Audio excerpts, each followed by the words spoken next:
الصبح بدا من طلعته. پھر حضرت نوح علیہ السلام اور ان کی قوم کے حالات بیان ہوئے کہ نوح علیہ السلام نے جب اپنی قوم کو توحید کی دعوت دی اور انکار پر عذاب الہی سے ڈرایا تو قوم کے سرداروں نے ان سے کہا، بھلا کیا کہا؟ کہنے لگے آپ تو ہم جیسے بشر ہیں، تو ہماری طرح ہی ہیں آپ، اور آپ کے پیروکار پسماندہ یعنی غریب لوگ ہیں اور کم عقل لوگ ہیں. ہماری رائے میں آپ کو معاذ اللہ ہم پر کوئی فضیلت حاصل نہیں، بلکہ معاذ اللہ ثم معاذ اللہ. کہنے لگے آپ تو جھوٹے ہیں، اللہ کے نبی کو کہہ رہے ہیں معاذ اللہ استغفر اللہ. نوح علیہ السلام نے جواب دیا کہ میں اپنے رب کی جانب سے واضح دلیل رکھتا ہوں اور اس نے مجھے رحمت سے نوازا ہے، لیکن تم میرے مقام کو سمجھنے کی صلاحیت نہیں رکھتے، تم اتنی صلاحیت رکھتے نہیں ہو.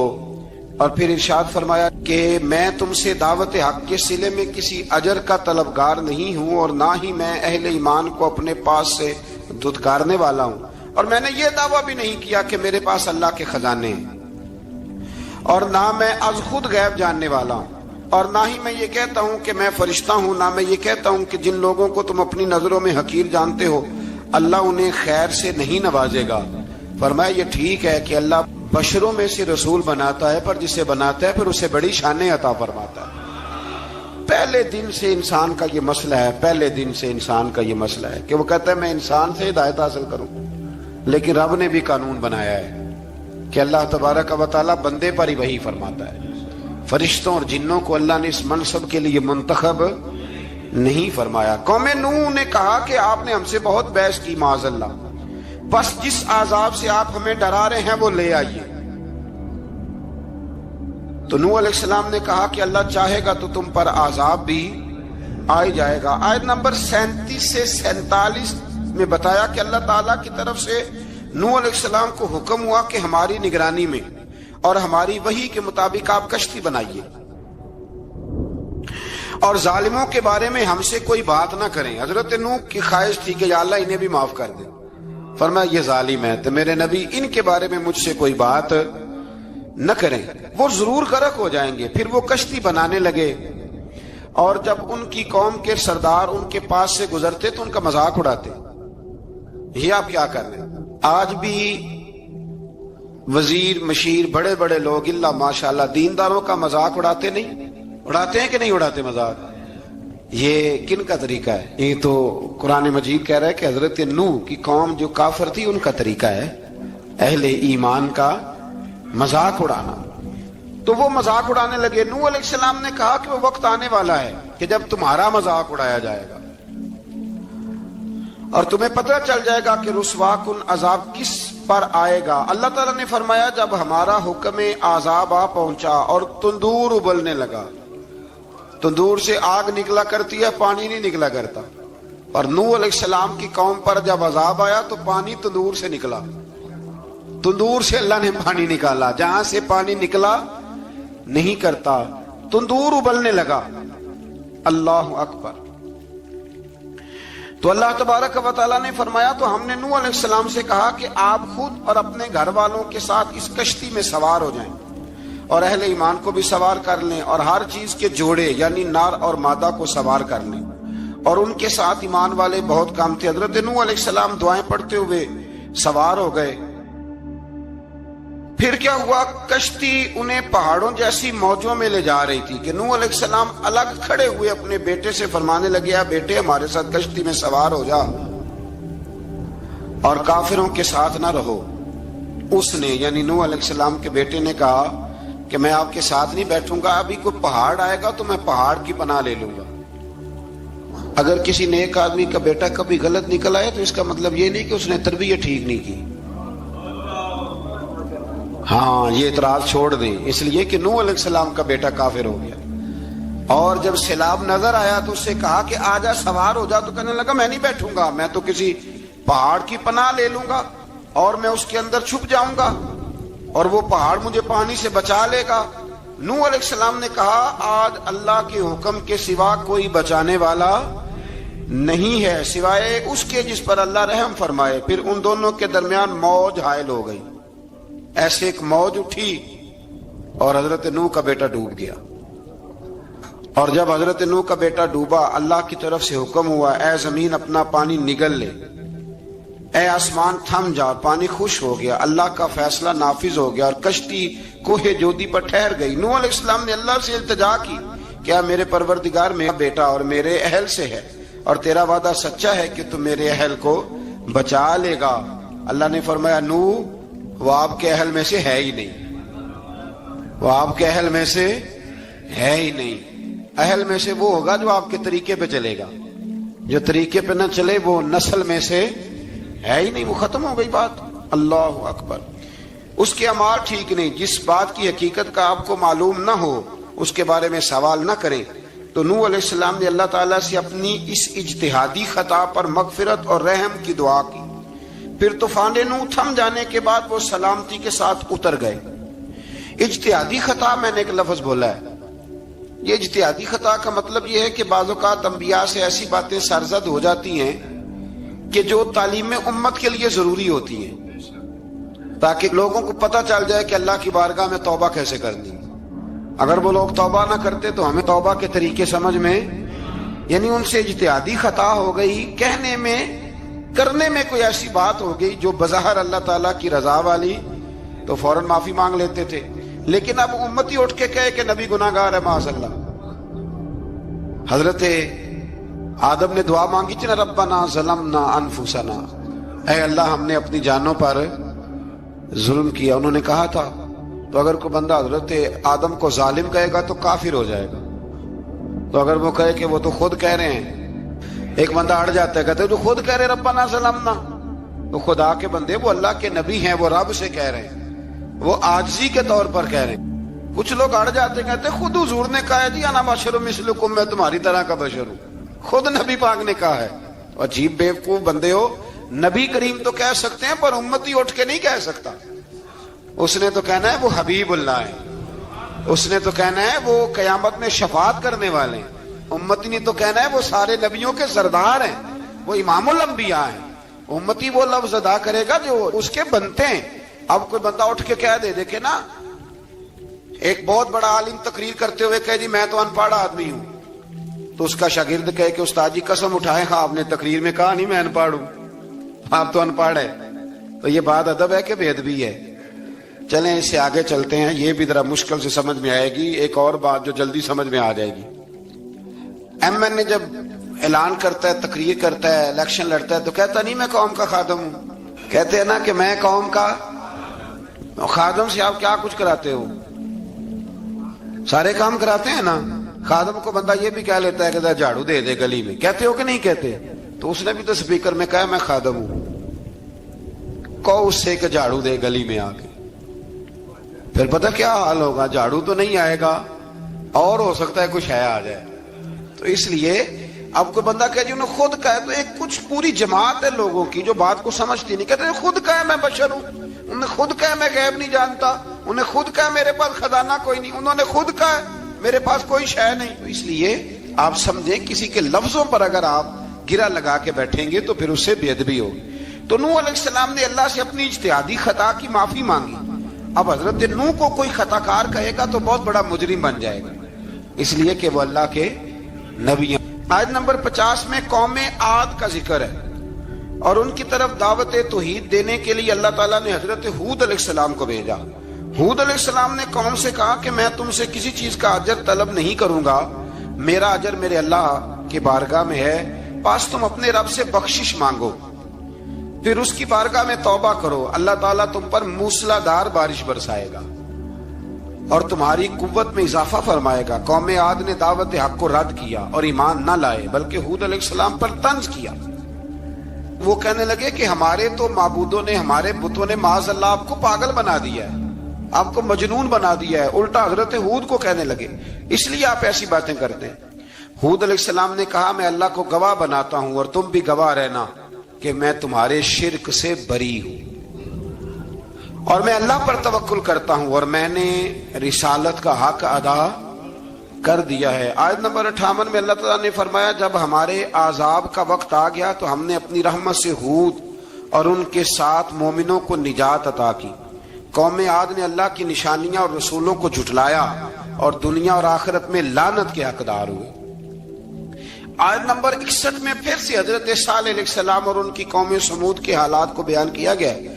حضرت صالح نے کہا ہے میری قوم اللہ وحدہ لا شریک کی عبادت کرو، اس سے بخشش طلب کرو، اس کی بارگاہ میں توبہ کرو، اس نے تمہیں زمین سے پیدا کیا ہے، اس پر آباد کیا ہے۔ جواب دیا ہے صالح ہمارے آباء و اجداد کے معبودوں کی عبادت کو روکنے سے پہلے ہمیں آپ سے بڑی امیدیں تھیں اور اب آپ ہمیں روکنے لگ گئے ہیں باپ دادا کے دین سے، لیکن اب ہمیں آپ کی دعوت کے بارے میں شکوک ہیں۔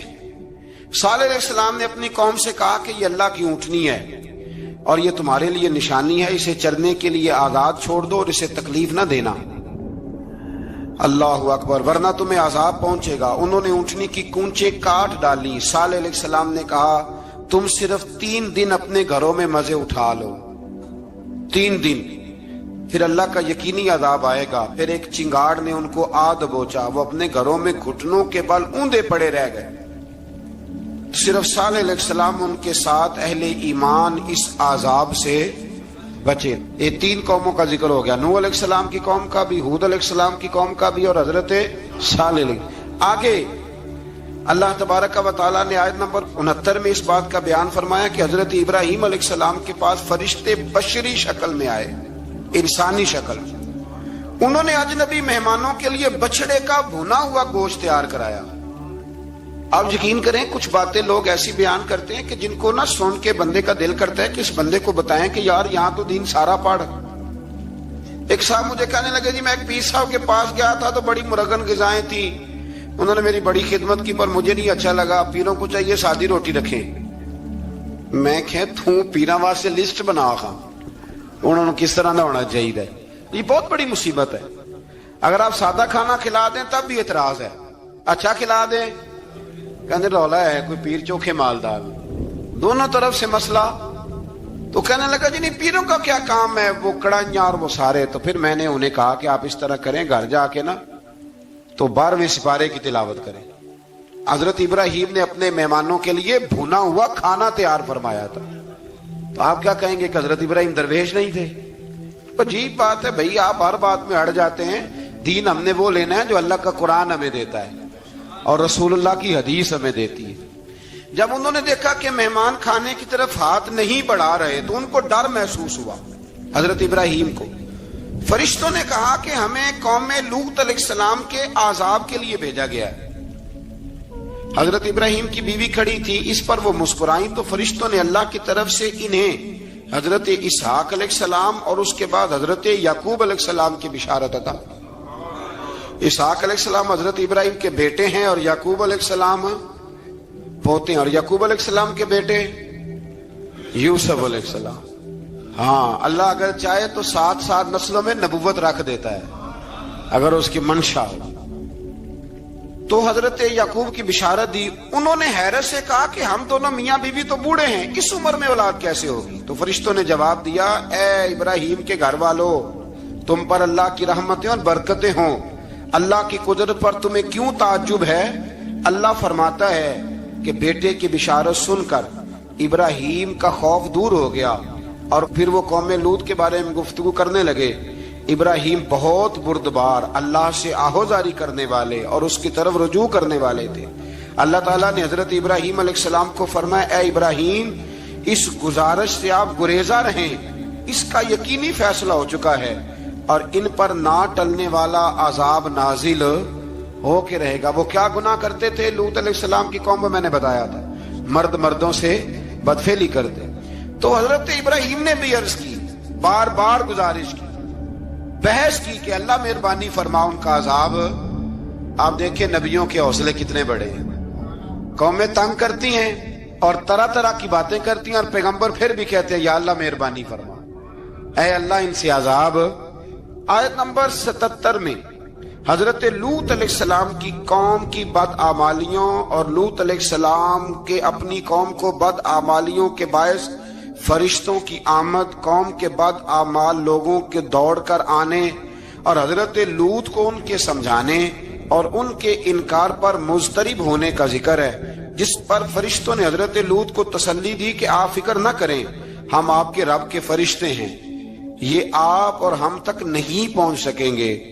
آپ رات کے آخری حصے میں قوم کی طرف توجہ کیے بغیر ہجرت فرما لیں، اس لیے کہ صبح کے وقت ان پر عذاب آئے گا۔ جب اللہ کا عذاب آیا تو اس نے بستی کے اوپر کے حصے کو نیچے کر دیا اور قوم لوط کے اوپر اللہ کی طرف سے لگاتار نشان زدہ پتھر برسائے گئے، لگاتار پتھر آئے۔ آیت نمبر 84 میں اللہ تعالیٰ نے حضرت شعیب علیہ السلام اور ان کی قوم کا ذکر فرمایا ہے اور ان کے جرائم کو بیان کیا گیا ہے۔ وہ ناپ تول میں کمی کرتے تھے، دوسروں کو چیزیں کم تول کر دیتے تھے۔ اللہ تعالیٰ نے ان سے فرمایا کہ فساد فی الارض سے باز آؤ اور اپنے سے پہلے سرکش امتوں کا انجام دیکھ لو۔ جب حضرت شعیب کی نصیحتوں کا ان پر اثر نہ ہوا تو پھر اللہ تعالیٰ نے انہیں بھی عذاب سے ہلاک کر دیا۔ آیت نمبر 94 میں فرمایا کہ جب ہمارا عذاب آیا تو ہم نے اپنی رحمت سے حضرت شعیب اور ان پر ایمان لانے والوں کو بچا لیا، اور ظالموں کو ایک زبردست چنگاڑ نے پکڑ لیا تو صبح وہ اپنے گھروں میں اوندے منہ پڑے تھے، گویا وہ کبھی وہاں آباد تھے ہی نہیں۔ آیت نمبر 96 میں حضرت موسیٰ علیہ السلام کو عطا کیے جانے والے 9 معجزات کا ذکر ہے۔ پھر فرعون اور اس کے پیروکاروں کے باطل روش کے باعث ان کی ہلاکت کا بھی ذکر فرمایا، اور دنیا اور آخرت میں انہیں ملعون یعنی لعنتی قرار دیا۔ جن بستیوں کو اللہ تعالیٰ نے ہلاک کیا ان میں سے بعض کے آثار موجود ہیں اور بعض کے آثار تک معدوم ہو چکے۔ ان میں سے ہر بستی والے اپنے ظلم کے باعث ہی ہلاک ہوئے۔ اللہ تعالیٰ کسی پر ظلم نہیں فرماتا، لوگ خود اپنی جانوں پر ظلم کرتے ہیں۔ جو شخص عذاب آخرت سے ڈرتا ہے اس کے لیے اس میں نشانیاں موجود ہیں۔ آیت نمبر 106 سے اللہ تعالیٰ نے انجام کے اعتبار سے لوگوں کی 2 قسمیں بیان کی، 2 قسمیں فرمایا، ایک ہیں سعادت مند لوگ اور دوسرے ہیں بدبخت۔ فرمایا بدبختوں کا ٹھکانہ جہنم ہے جس میں وہ ہمیشہ رہیں گے، اور نیک بختوں کا ٹھکانہ جنت ہے، وہ ہمیشہ اسی میں رہیں گے، اور ان کے لیے اللہ کی طرف سے نا ختم ہونے والی عطائیں۔ آیت نمبر 110 میں حضور صلی اللہ علیہ وسلم کو تسلی دی گئی کہ جس طرح یہ لوگ قرآن کے بارے میں اختلاف کرتے ہیں، اسی طرح قوم موسیٰ نے تورات کے بارے میں بھی اختلاف کیا تھا، اور اللہ نے ان کے اعمال کا پورا بدلہ انہیں دیا۔ آیت نمبر 112 سے سرکشی کو چھوڑ کر احکامات دین پر استقامت اختیار کرنے اور ظالموں کے ساتھ میل جول رکھنے سے بچنے کا حکم دیا گیا ہے، اور فرمایا کہ ظالموں سے میل جول کا انجام دوزخ کی آگ ہے۔ ہم لوگ نہ شکوہ کرتے ہیں، کسی حکومت کو بنے ہوئے 6 مہینے گزرتے ہیں تو شکوہ شروع ہو جاتا ہے، حالانکہ وہ خود تو نہیں نہ بنتے، ان کو کوئی بنانے والا ہے۔ تو ظالم کا جو مددگار ہوتا ہے وہ بھی ظالم ہوتا ہے، اس لیے احتیاط کریں۔ اور یہ صرف سیاستدانوں کی بات نہیں، دنیا کے ہر معاملے میں آپ غور کریں کہ آپ کسی ظالم کے مددگار تو نہیں۔ اللہ تعالی ہمیں حق پر استقامت عطا فرمائے۔ آیت نمبر 114 میں دن کے دونوں طرفوں میں اور ابتدائی رات کے کچھ حصے میں اللہ تعالیٰ نے نماز قائم کرنے کا حکم دیا ہے، رات کے کچھ حصے میں بھی نماز پڑھنی چاہیے، اور یہ بھی بتایا کہ بے شک نیکیاں گناہوں کو مٹا دیتی ہیں، اور یہ نصیحت قبول کرنے والوں کے لیے نصیحت ہے۔ آیت نمبر 120 میں اللہ تعالیٰ نے فرمایا کہ ہم آپ صلی اللہ علیہ وسلم کو رسولوں کی تمام خبریں آپ کے دل کی تسکین اور تقویت کے لیے بیان کرتے ہیں، اور ان میں مومنوں کے لیے نصیحت اور عبرت ہے کہ ان ساری باتوں سے عبرت پکڑ لو۔ بچہ صرف وہی جو اللہ کے نبیوں کے طریقے پہ چلا اور نبیوں کے ساتھ رہا، باقی بچ سکے نہیں۔ اللہ تعالیٰ کی طرف سے توحید و رسالت اور وقوع قیامت کے دلائل بھی ہیں۔ آیت نمبر 123 میں فرمایا کہ آسمانوں اور زمینوں میں سب غیب اللہ ہی کے ساتھ مختص ہیں، اور ہر کام اسی کی طرف لوٹایا جاتا ہے۔ آپ اسی کی عبادت کیجئے، اسی پر توکل کیجئے، اور آپ کا رب لوگوں کے اعمال سے غافل نہیں ہے۔ اسی بارے میں نا آگے سورۃ یوسف شروع ہو رہی ہے، اس کو اللہ تعالیٰ نے کہا ہے کہ یہ بڑا پیارا قصہ ہے، احسن القصص کا، قصوں میں سونا قصہ۔ تو یہ کچھ 12ویں پارے میں اور کچھ 13ویں پارے میں ہے۔ میں نے یہ ارادہ کیا ہے کہ یہ ایک ہی دن پوری بیان کی جائے۔ قوم سبت کا ذکر فرمایا اللہ نے، ہفتے والے دن کچھ لوگ نافرمانی کرتے. ہمارے بھی ہیلے بہانے ہیں نا آج کل کاروبار میں. تو اسی سپارے کی آیت نمبر 65 کے اندر اللہ تعالیٰ نے حضرت داؤد کی قوم کا ذکر کیا کہ اللہ نے انہیں حکم دیا تھا کہ ہفتے والے دن مچھلیاں نہیں پکڑنی. تو وہ کہتے تھے چلو ہاتھ لگا کے نہیں پکڑنی, ہاتھ لگا کے. وہ ہمارے لوگ ہیلے بہانے تلاش کر لیتے ہیں نا.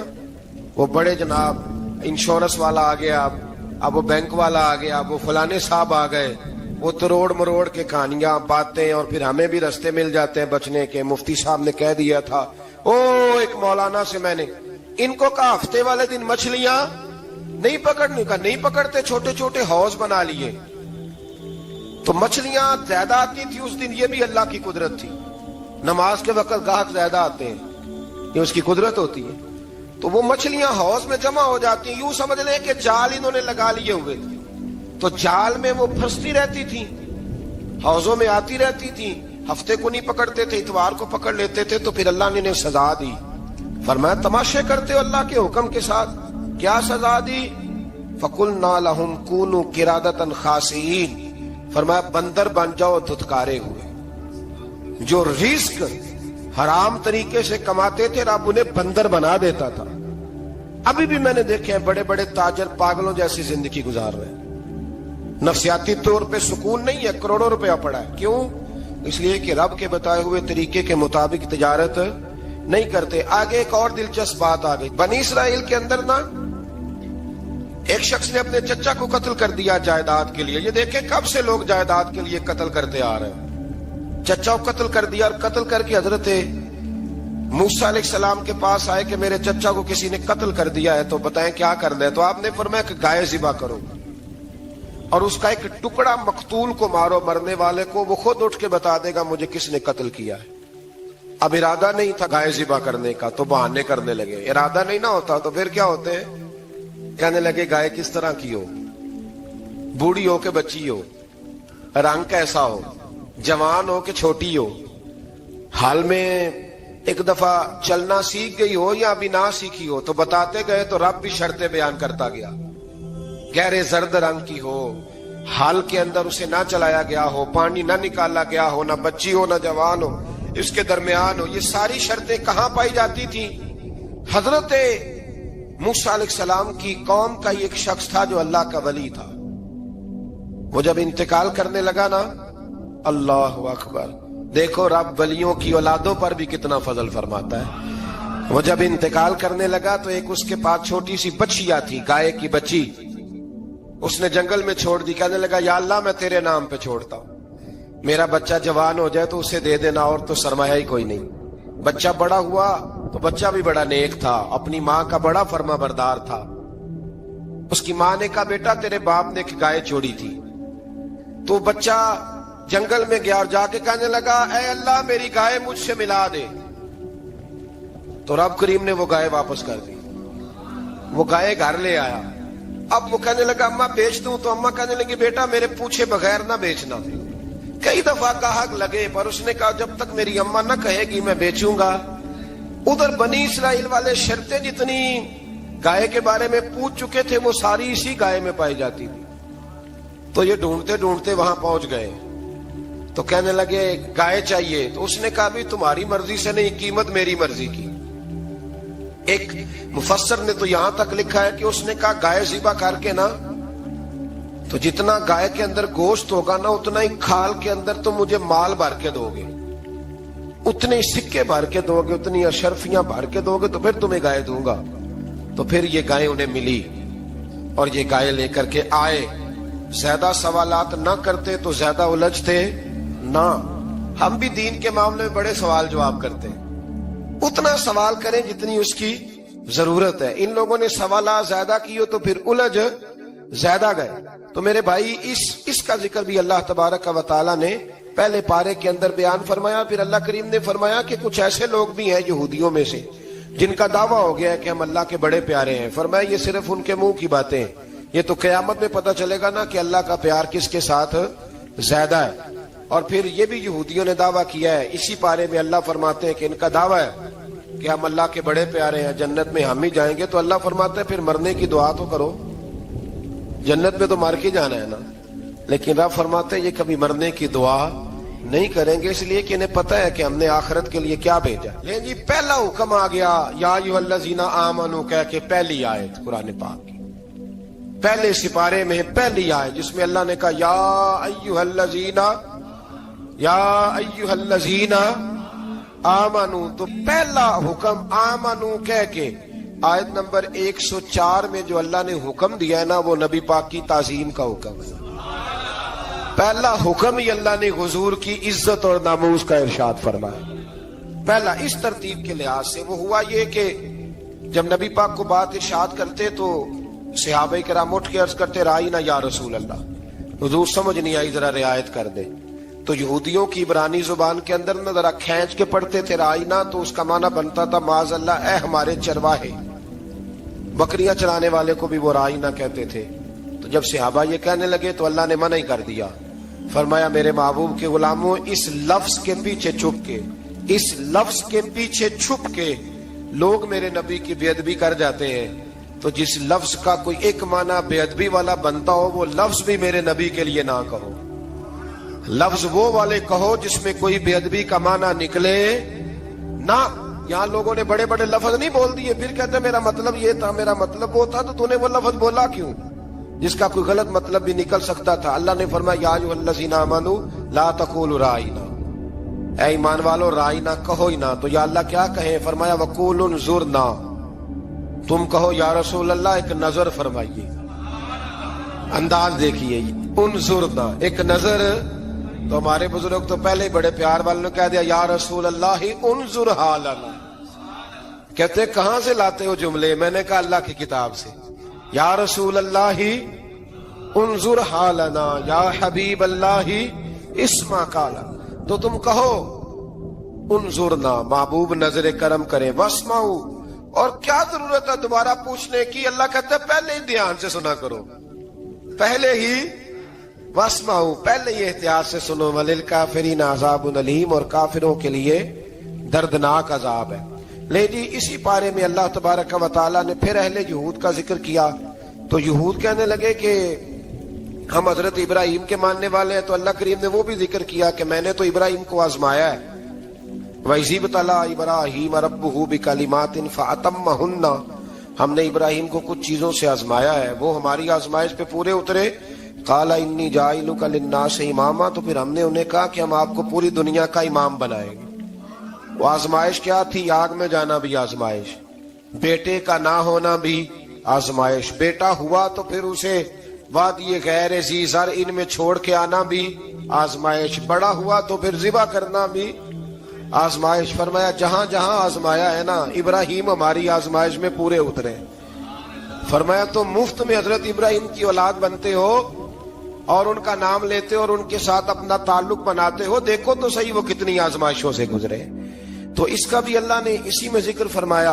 اور پھر وہ بات کرتے تھے حضرت یعقوب کی اور حضرت اسحاق کی، تو فرمایا وہ تو ہمارے اتنے خاص بندے تھے کہ وصال کا وقت بھی انہوں نے اپنی اولادوں کو نصیحت فرمائی تھی کہ اللہ کی توحید پہ قائم رہنا، اس کا ذکر بھی اللہ نے اسی پارے میں بیان فرمایا۔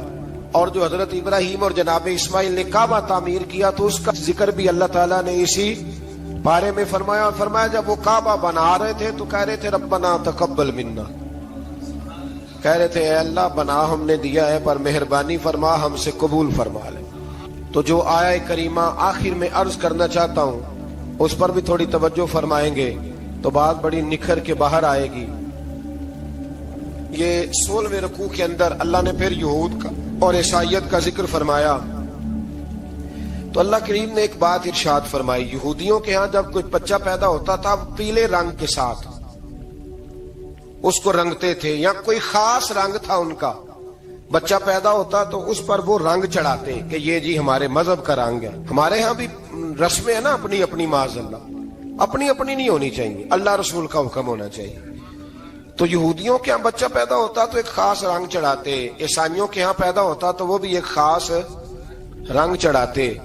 تو مسلمانوں کے ہاں بچے پیدا ہوئے تو انہوں نے بھی توجہ کی کہ یہ کیا ہو رہا ہے، تو رب کریم نے فرمایا صبغۃ اللہ، رنگ اللہ کا ہی ہے، ومن احسن من اللہ صبغا، اور فرمایا اللہ کے رنگ سے زیادہ خوبصورت کس کا رنگ ہو سکتا ہے؟ اللہ کا رنگ کیا ہے؟ لا الہ الا اللہ محمد الرسول اللہ صلی اللہ علیہ، فرمایا نیلے پیلے کالے رنگ نہ چڑھاؤ، اپنے ذہن پر توحید و رسالت کا رنگ چڑھاؤ، یہ سب سے بہترین رنگ ہے۔ اگر تمہارے ذہنوں پر رب رسول کی توحید کا رنگ چڑھ گیا تو یہ وہ والا رنگ ہے، پھر تمہیں کسی اور رنگ کی طرف جانے کی ضرورت نہیں پڑے گی۔ تو فرمایا رنگ وہ پیدا کرو جو توحید کا ہے، رسالت کا ہے، اس رنگ کی توجہ کرو۔ قرآن مجید کے اس پارے میں اللہ کریم نے مختلف باتیں بیان کر کے آخری رکوع میں یہ جو رنگ کا ذکر فرمایا نا، تو یہ لگتا ہے پورے پارے کا خلاصہ ہے کہ رب کریم نے فرمایا اصل بات یہ ہے کہ تمہاری سوچوں پہ رب رسول کی توحید و رسالت کا رنگ ہونا چاہیے۔ وہ ایک دفعہ مسلمہ کذاب بے ایمان کہنے لگا میں نے بنا لیا قرآن پاک کا جواب، معاذ اللہ۔ جواب کیا بنایا؟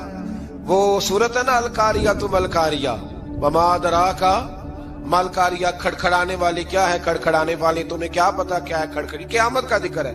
کہنے لگا میں نے اس کی ایسی صورت بنا لیا، تو کیا بنایا؟ الفیل ملفیل وما ادراک ما الفیل، کہنے لگا ہاتھی، تمہیں کیا پتا کیا ہاتھی؟ تم کیا جانو کیا ہاتھی؟ تو پاس جو اس کے اپنے بیٹھے تھے نا چیلے، وہ کہنے لگے چپ کر جا، سارے زمانے کو پتا ہاتھی کیا ہوتا ہے۔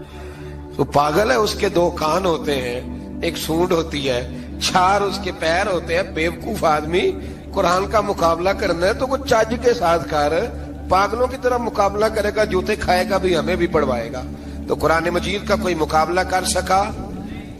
تو اس آیہ مبارکہ میں اللہ نے کافروں کو یہ کہا اگر مقابلہ نہیں کر سکتے تو پھر اللہ سے ڈرو، ورنہ دوزخ میں ڈالے جاؤ گے، وہ جس کا ایندھن آدمی اور پتھر ہے، اور بنائی بھی کافروں کے لیے گئی ہے۔ اعدت للکافرین، جہنم کس کے لیے بنائی گئی ہے؟ کافروں اور منافقوں کے لیے۔ مسلمانوں کے لیے بنائی گئی، مسلمان مرضی سے چھلانگے لگائیں تو ان کی موج ہے، ورنہ ان کے لیے جہنم، ان کے لیے اللہ نے جنت بنائی ہے۔ اور یہ بات کرتے ہی رب کریم نے فرمایا اے محبوب علیہ الصلوۃ والسلام، مومنوں کو خوشخبری دے دیں کہ اللہ نے ان کے لیے جنت بنائی ہے، اس میں باغات ہیں، انہیں رزق دیا جائے گا کھانے کے لیے، اور اس میں انہیں پاکیزہ بیویاں دی جائیں گی، اور پھر وہ اس میں ہمیشہ رہیں گے، انہیں اس سے نکالا نہیں جائے گا۔ آگے جو آیات کریمہ ہے نا، اس کے اندر اللہ تبارک و تعالیٰ نے فرمایا ہے کہ اللہ حیا نہیں کرتا سمجھانے کے لیے مچھر کی مثال بھی دینی پڑے۔ فرمایا قرآن سے کچھ لوگ ہدایت حاصل کرتے ہیں اور کچھ گمراہ ہو جاتے ہیں۔ جب لوگ اپنی مرضی کی تشریحات چاہتے ہیں تو گمراہ ہوتے ہیں، اور جب قرآن کو رسول اللہ صلی اللہ علیہ وسلم اور امت مسلمہ کی تشریحات کی روشنی میں سمجھتے ہیں تو پھر اللہ ہدایت عطا فرماتا ہے۔ پھر اللہ تبارک و تعالیٰ نے آگے ارشاد فرمایا حضرت آدم کی پیدائش کا واقعہ۔ کچھ مفسرین نے لکھا اللہ نے مشورہ کیا تھا فرشتوں سے، وَإِذْ قَالَ رَبُّكَ لِلْمَلَائِكَةِ إِنِّي جَاعِلٌ فِي الْأَرْضِ خَلِيفَةً، لیکن کچھ مفسرین کہتے ہیں کہ اللہ کو ضرورت نہیں فرشتوں سے مشورہ کرنے کی، اللہ نے فرشتوں سے مشورہ نہیں کیا، بلکہ رب نے انہیں آگاہ فرمایا تھا کہ میں لگا ہوں زمین پہ اپنا نائب بنانے، میں خلافت دینے لگا ہوں زمین پہ۔ اب یہ تو دینے والی کی مرضی ہے نا، اس نے کس کو دینی ہے، یہ تو دینے والے کی مرضی ہے نا، اس نے۔ تو کچھ لوگ کہتے ہیں کہ دینے والے سے زیادہ ہمیں پتہ ہے، تو فرشتوں کو بھی یہ اجتہادی خطا ہو گئی، کہنے لگے یا اللہ اسے نہ بنانا، یہ فساد کرے گا، یہ خون ریزیاں کرے گا۔ تو اللہ نے فرمایا جو میں جانتا ہوں وہ تم، اللہ اکبر۔ امام راضی فرماتے جب رمضان آتا ہے تو اللہ فرشتوں سے کہتا ہے ذرا یہ کھول کے دروازے دیکھو نا یہ زمین پہ کیا کر رہے ہیں، تم تو کہتے تھے فساد کریں گے اور یہ سارے تراویحیں پڑھ رہے ہیں، تم تو گویا کہتے تھے فساد کریں گے اور یہ تو دیکھو گویا رمضان کے روزے رکھ رہے ہیں، یہ تو میری یاد میں نکلے ہوئے، تم کچھ کہتے تھے اور دیکھو میں نے تمہیں کہا تھا نا جو میں جانتا ہوں وہ تم۔ اللہ نے پھر حضرت آدم علیہ السلام کو تمام زمانے کے علوم عطا کیے، علم سکھا لیا۔ تو فرشتوں سے کہا تم بھی ان چیزوں کے نام بتاؤ، تو وہ بتا سکے نہیں۔ اللہ نے فرمایا اب اس طرح کرو آدم کو سجدہ کرو، سب نے سجدہ کیا سوائے، وہ کہنے لگا یا اللہ صرف تجھے ہی کرنا ہے، کرنا بھی صرف اللہ کو چاہیے، پر رب کے آگے بھی جھکنا چاہیے، اور جس کے سامنے رب جھکائے نا وہاں بھی۔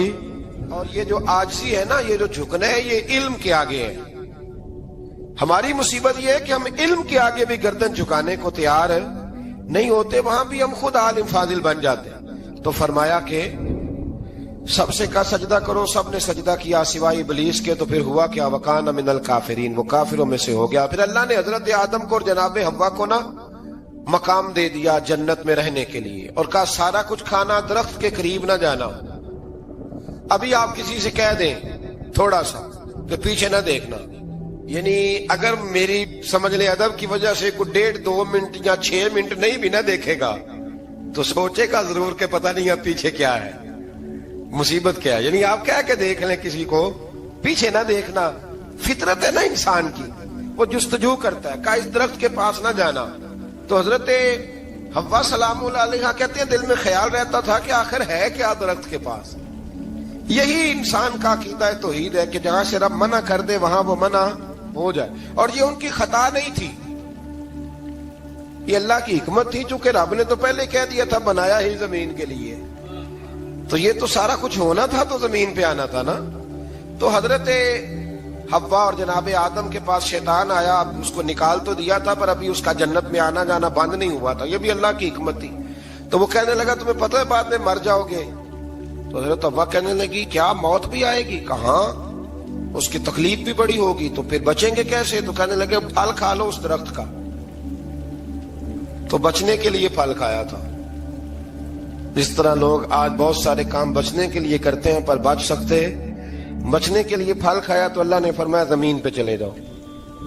تو حضرت آدم زمین پہ آئے، پھر کئی 100 سال روتے رہے۔ فَتَلَقَّى آدَمُ مِن رَبِّهِ کَلِمَاتٍ، تو پھر اللہ نے خود ہی جناب آدم کو کچھ کلمے سکھائے۔ علامہ اسماعیل لکی فرماتے ہیں وہ کلمے یہ تھے کہ حضرت آدم نے میرے نبی کا وسیلہ پیش کیا، تو اللہ کریم نے جناب آدم کی دعا کو مقبول فرما لیا۔ پھر آگے بنی اسرائیل کا ذکر آ جاتا ہے۔ اللہ تعالیٰ نے بنی اسرائیل، آج آپ اسی قوم کو یہودی کہتے ہیں، ان کو اللہ نے اس زمانے میں فضیلت عطا کی تھی بہت زیادہ۔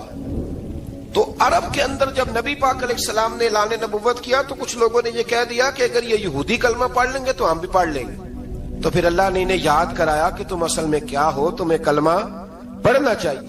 تو اہل یہود کا تذکرہ کرتے کرتے رب کریم نے ایک بات یہ بھی ارشاد فرمائی کہ تم لوگوں کو تو کہتے رہے ہو کہ وہ نبی آنے والے ہیں، وہ نبی آنے والے ہیں، اور جب آ گئے ہیں تو ماننے کو تیار نہیں ہو۔ تو فرمایا تأمرون الناس بالبر وَتَنْسَوْنَ أَنفُسَكُمْ وَأَنْتُمْ تَتْلُونَ الْكِتَابَ، لوگوں کو بھلائی کا حکم دیتے ہو اور اپنے آپ کو بھول جاتے ہو۔ أَفَلَا تَعْقِلُونَ، تمہیں عقل نہیں؟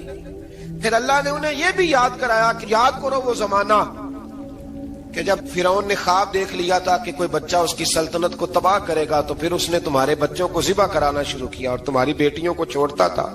فرمایا یہ بھی تو تم نے دیکھا، میں نے تمہیں پھر تم سے کہا جہاد کرو قوم عمالقہ کے خلاف، تو مقام طیہ میں جا کے یہ لوگ کہنے لگے ہم سے جہاد نہیں ہوتا۔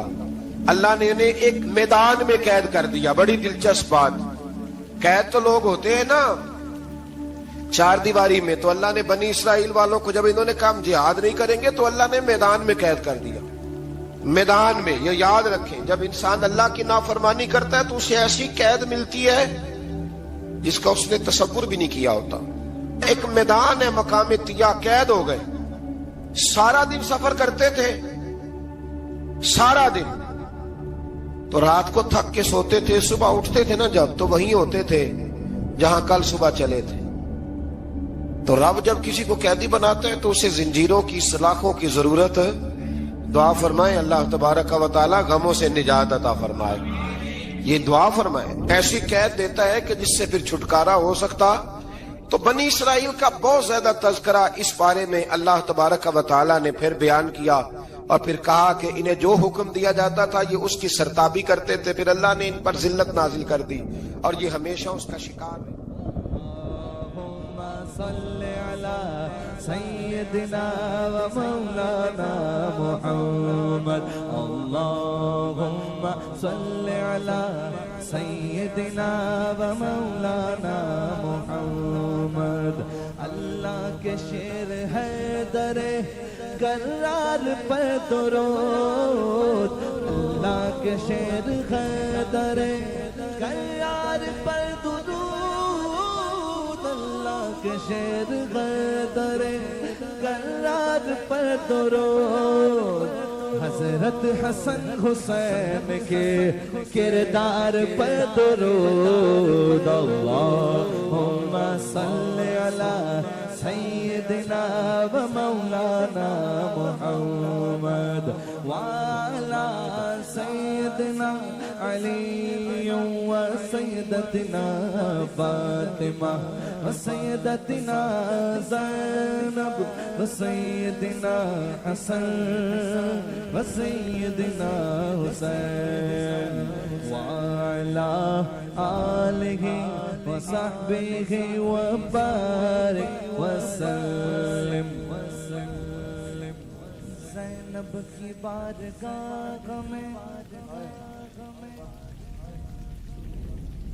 زینب کی بارگاہ میں زینب کی بارگاہ میں زینب کی بارگاہ میں سلام نیاز ہے زینب کی بارگاہ میں سلام نیاز ہے جو مرتضیٰ کی لاڈلی زہرا کا ناز ہے اللہم صلی علی سیدنا و مولانا محمد وعلی سیدنا علی و سیدتنا فاطمہ و سیدتنا زینب و سیدنا حسن و سیدنا حسین